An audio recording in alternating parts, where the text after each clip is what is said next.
Tidak sok rohani. Refleksi pagi 812. Apa kritikan yang disampaikan Yesus kepada mereka yang menganggap remeh ajaran Yesus karena Yesus dianggap tidak terdidik dalam institusi pendidikan rabi? Ini kritikan Yesus di Yohanes 7 ayat 19-20. Bukankah Musa yang telah memberikan hukum Taurat kepadamu? Namun tidak seorang pun di antara kamu yang melakukan hukum Taurat itu. Mengapa kamu berusaha membunuh aku? Orang banyak itu menjawab, engkau kerasukan setan. Siapakah yang berusaha membunuh engkau? Saudara-saudara, Yesus Kristus, Sang Anak Allah, tahu kemunafikan dari orang Yahudi yang membencinya. Dia tahu tendensi hati yang bengkok walaupun seseorang terlihat saleh beragama. Kesalehan memang bukan untuk sekedar pamer dan gengsi saja. Saudara-saudara, kritik Yesus untuk kemunafikan orang Yahudi yang suka pamer kesalehan demi gengsi rohani merupakan kritik yang harus dicamkan juga bagi orang percaya di masa kini. Walaupun seseorang kelihatan taat melakukan kegiatan kekristenan seperti pergi ke gereja, ikut persekutuan rumah tangga, menjadi penatua, beri perpuluhan, memakai kalung salib, semuanya itu tidak berguna bila itu semua hanya untuk pamer dan gengsi rohani semata. Ibadah Kristen bukanlah sekedar ritual, tetapi seharusnya merupakan ibadah hati yang disertai dengan rasa hormat dan rasa takut akan Allah yang tulus. Hal ini kemudian juga harus terwujud dalam perilaku dan kiprah seseorang di gereja dan di masyarakat luas. Kalau tidak, maka itu sok rohani saja.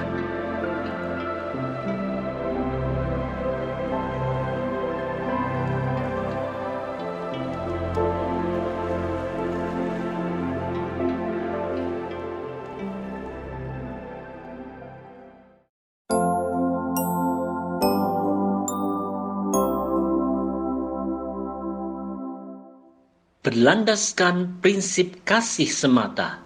Refleksi pagi 813. Apa teguran Yesus terhadap orang Yahudi yang membencinya karena ia telah dituduh melanggar hukum Allah dengan menyembuhkan orang lumpuh pada hari Sabat di kolam Bethesda? Ini tegurannya di Yohanes 7 ayat 21 dan 22. Jawab Yesus kepada mereka, hanya satu perbuatan yang kulakukan, dan kamu semua telah heran. Jadi, Musa menetapkan supaya kamu bersunat.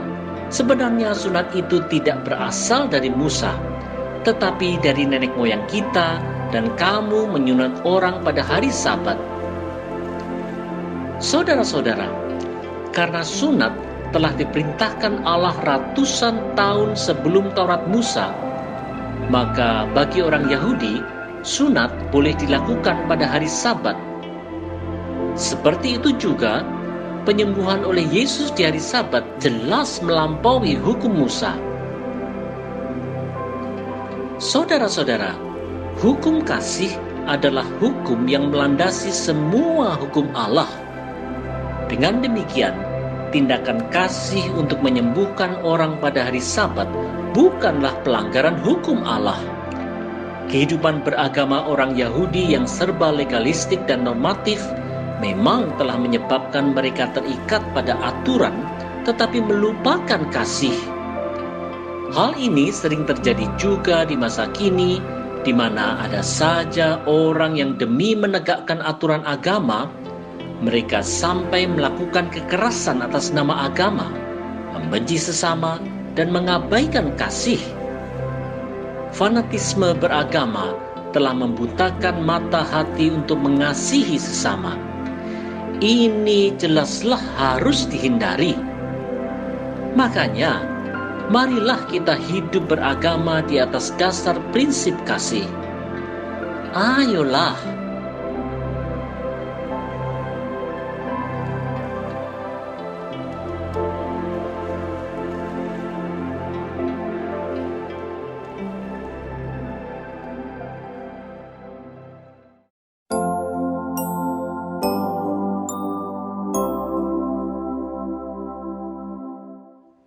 Menerapkan kasih tanpa prasangka.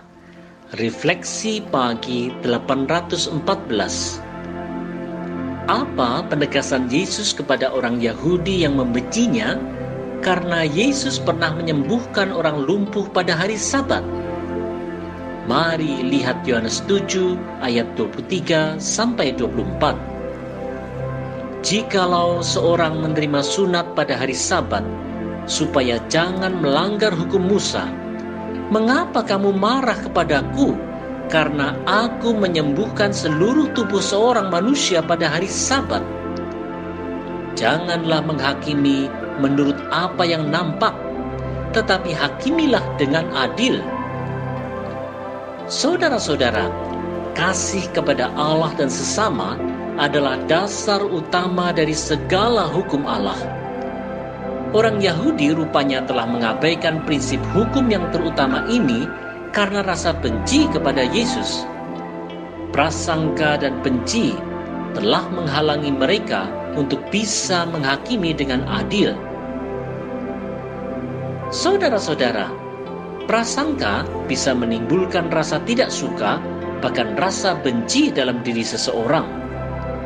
Walaupun seseorang itu memeluk agama dan menganggap dirinya saleh serta setia menjalankan aturan agamanya, rasa benci itu bisa membutakannya sehingga dia tidak bisa melihat suatu persoalan secara jernih. Seperti halnya prasangka orang Yahudi terhadap Yesus pada zaman dulu, di zaman sekarang pun prasangka yang berujung pada kebencian bisa terjadi pada orang yang mengaku taat beragama sehingga dia menganggap dirinya benar, padahal dia bersalah di mata Tuhan. Prasangka dan kebencian memang bisa membutakan orang untuk mampu bersikap benar dan adil. Oleh sebab itu, mari terapkan kasih dengan tidak berprasangka.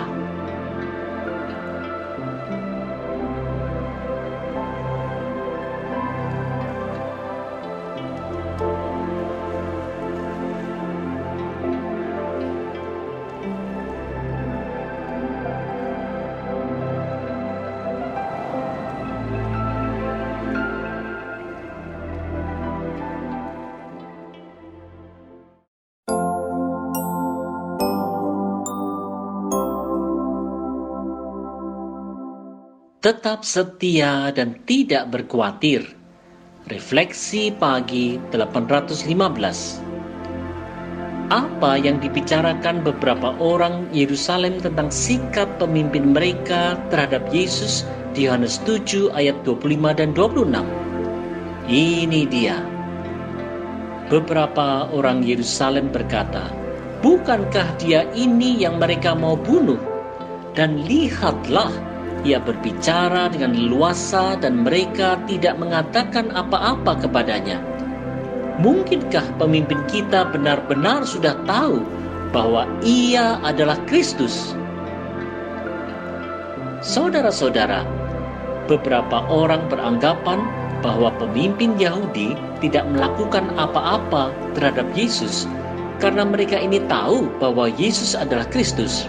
Padahal sebenarnya para pemimpin sedang berupaya mencari saat yang tepat untuk menangkap Yesus. Meskipun demikian, di dalam rencana Allah, saat pengorbanan Yesus memang belum tiba. Saudara-saudara, walaupun ada yang mereka reka kejahatan terhadap Yesus secara diam-diam, Yesus tetap mengajar orang banyak di bait Allah. Di dalam otoritas kuasa Allah, tidak ada sesuatu pun yang buruk ataupun yang baik yang bisa terjadi tanpa sepengetahuan Allah. Oleh sebab itu, di dalam damai Allah, Yesus Kristus terus setia untuk melakukan tanggung jawab pelayanannya. Seperti Yesus Kristus, orang percaya di masa kini pun perlu yakin akan penyertaan Allah dan tidak berkhawatir dalam melakukan tanggung jawab pelayanannya, karena Tuhan Allah tetap memegang otoritas atas segala sesuatu. Hanya atas izin Allah saja, segala sesuatu bisa terjadi pada waktunya. ayolah kita tetap setia dan janganlah mudah goyah.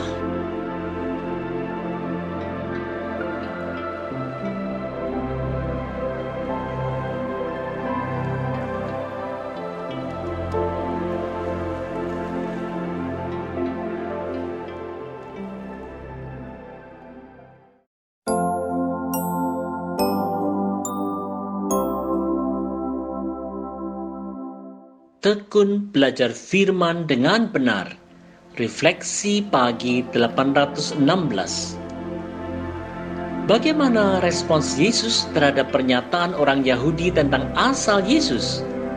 Mari lihat pernyataan orang Yahudi dan respons Yesus di Yohanes 7 ayat 27 dan 28. Tetapi tentang orang ini kita tahu dari mana asalnya.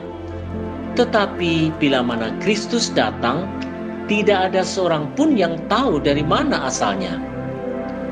Waktu Yesus mengajar di bait Allah, ia berseru, "Memang aku kamu kenal, dan kamu tahu dari mana asalku. Namun aku datang bukan atas kehendakku sendiri, tetapi aku diutus oleh Dia yang benar, yang tidak kamu kenal." Saudara-saudara, orang Yahudi sulit mempercayai Yesus sebagai Sang Mesias karena mereka mempunyai konsep yang salah tentang Mesias. Yesus memang bukanlah cuma berasal dari Nazaret, tetapi Yesus berasal dari sorga. Saudara-saudara, orang Yahudi mempunyai konsep yang tidak benar tentang Mesias karena mereka mempunyai penafsiran yang tidak tepat tentang nubuat Perjanjian Lama. Berpegang pada penafsiran firman Tuhan yang tidak tepat memang bisa berakibat pada sikap iman yang tidak benar. Sikap mau belajar yang disertai sikap kritis dalam mendalami firman Tuhan memang diperlukan untuk dapat memahami firman Tuhan dengan benar. Untuk itu, kita perlu memiliki sikap rendah hati untuk terus mau belajar dengan tekun. Janganlah kita sampai merasa tahu, padahal kita sebenarnya sok tahu. Oleh sebab itu, marilah kita selalu terbuka bagi kerja Roh Kudus yang menuntun kita dalam memahami firman Tuhan dengan benar melalui berbagai cara. Ayolah.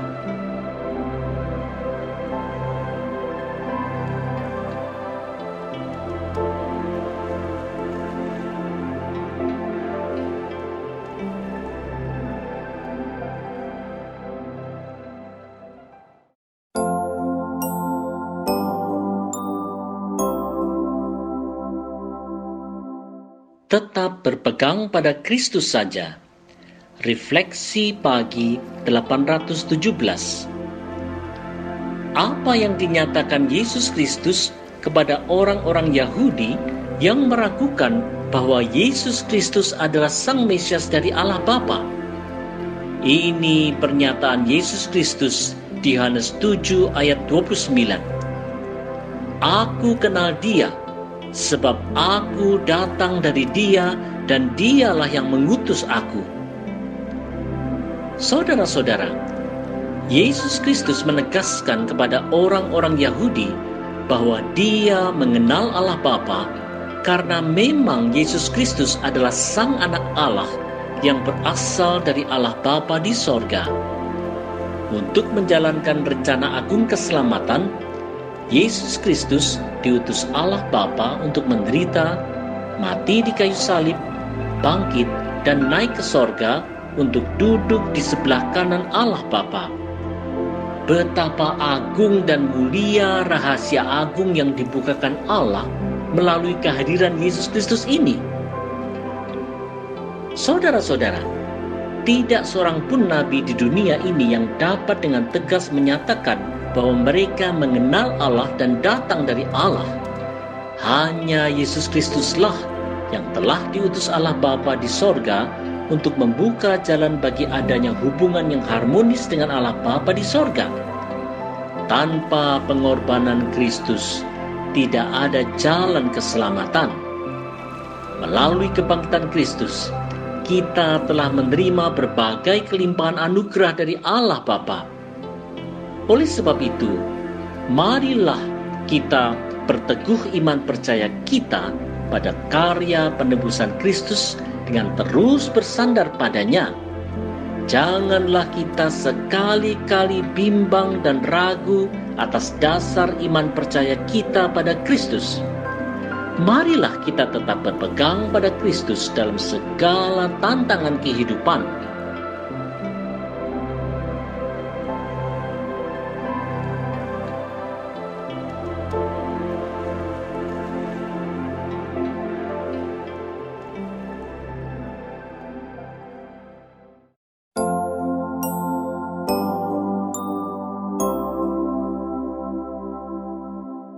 Menjadi saksi dalam anugerah Allah. Refleksi pagi 818. Di tengah segala upaya jahat dari pemimpin Yahudi terhadapnya, apa buah dari pelayanan Yesus? Mari simak Yohanes 7 ayat 30 dan 31. Mereka berusaha menangkap dia, tetapi tidak ada seorang pun yang menyentuh dia, sebab saatnya belum tiba. Tetapi di antara orang banyak itu ada banyak yang percaya kepadanya, dan mereka berkata, apabila Kristus datang, mungkinkah ia akan mengadakan lebih banyak mujizat daripada yang telah diadakan oleh dia ini?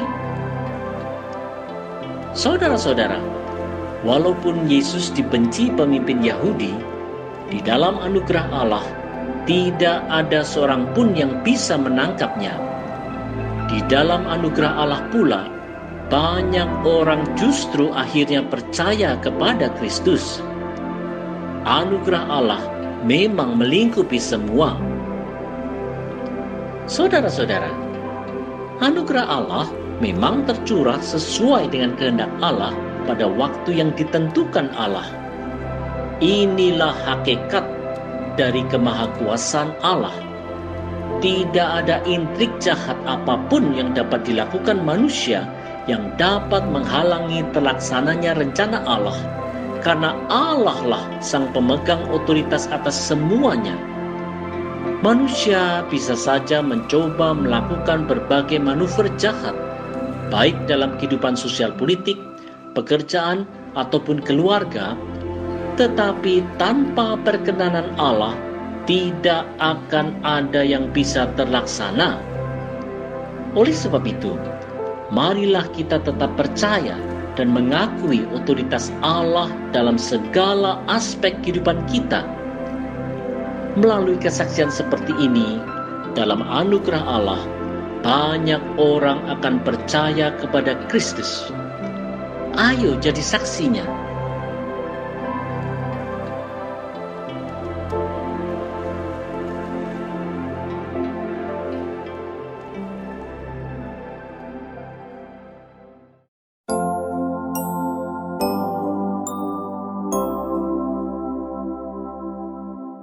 Tidak mereka-rekakan yang jahat. Refleksi pagi 819. Apa reaksi para pemimpin Yahudi setelah mereka mendengar banyak orang menjadi percaya kepada Kristus? Ini reaksi mereka di Yohanes 7 ayat 32. Orang-orang Farisi mendengar orang banyak membisikkan hal-hal itu mengenai dia. Dan karena itu, imam-imam kepala dan orang-orang Farisi menyuruh penjaga-penjaga bait Allah untuk menangkapnya. Saudara-saudara, walaupun orang Farisi dari kelompok sinagoga dan imam-imam kepala dari kelompok bait Allah berseteru dalam pandangan politik dalam kesetiaan pada penjajah Roma, mereka sepakat untuk menangkap Yesus. Kebencian pada Yesus sudah membutakan hati para tokoh agama untuk melakukan tindakan jahat. Atas nama agama, pemimpin agama justru telah melanggar hukum agama. Saudara-saudara, tidak hanya di masa Yesus, di masa kini pun ada saja pemimpin agama di Indonesia ini yang mengatasnamakan agama untuk melakukan tindakan jahat yang justru bertentangan dengan dasar dari ajaran agama, yaitu mengasihi Allah dan mengasihi sesama. Rasa tidak suka, bahkan kebencian kepada mereka yang berbeda dengan kelompoknya justru bisa membutakan para pemimpin umat untuk mereka-rekakan hal-hal yang tidak benar, bahkan tindakan jahat. Sikap yang demikian haruslah dihindari. Di dalam kasih Kristus, sudah semestinya lah kalau kita belajar mengasihi sesama yang berbeda dengan kita. Melalui tindakan kasih, terang Tuhan akan terpancar jauh. Ayo jadi terangnya,